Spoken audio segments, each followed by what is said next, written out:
उपवास में बैठा हुआ आदमी परमात्मा की तो सोचता ही नहीं। उपवास में बैठे आदमी को पहली दफे उपनिषद का ये वचन समझ में आता है, अन्नम ब्रह्म। असल में ये वचन पैदा ही ऐसी घड़ी में हुआ था। श्वेत केतु लौटा था गुरु के आश्रम से, ब्रह्म की बातें करता हुआ आया, ब्रह्म चर्चा करता हुआ आया।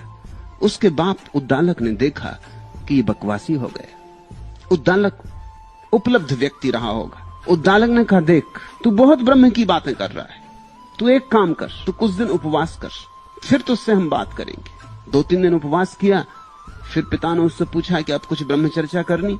अब वो रस नहीं था ब्रह्म चर्चा में उसने कहा मन बड़ा उदास है और शरीर निढाल निढाल। कहां की ब्रह्म चर्चा, भोजन की याद आती। कुछ देर और पिता ने कहा तू और उपवास कर 2-4 दिन। सप्ताह बीतते बीतते ब्रह्म बिल्कुल विदा हो गए। भूखे भजन न होई गोपाला। अब कहां गोपाल? तो बाप ने कहा अब तू बोल, अब तेरे मन में किसका विचार उठता है? ब्रह्म का विचार उठता है? उसने कहा ब्रह्म इत्यादि का कोई विचार नहीं उठता, बस अन्न ही अन्न का विचार उठता है। तब बाप ने कहा था अन्नम ब्रह्म, अन्न ब्रह्म है। जो आदमी उपवास कर रहा है तुम सोचते हो वो परमात्मा की याद कर रहा है? हाँ, कभी कभी ऐसा होता है कि परमात्मा की याद करने वाला उपवास में उतर जाता है, वह बड़ी और बात है। उपवास किया नहीं जाता, परमात्मा की याद में कोई ऐसा डूब जाता है कि कभी एक घड़ी आती है कि भोजन की याद ही नहीं आती।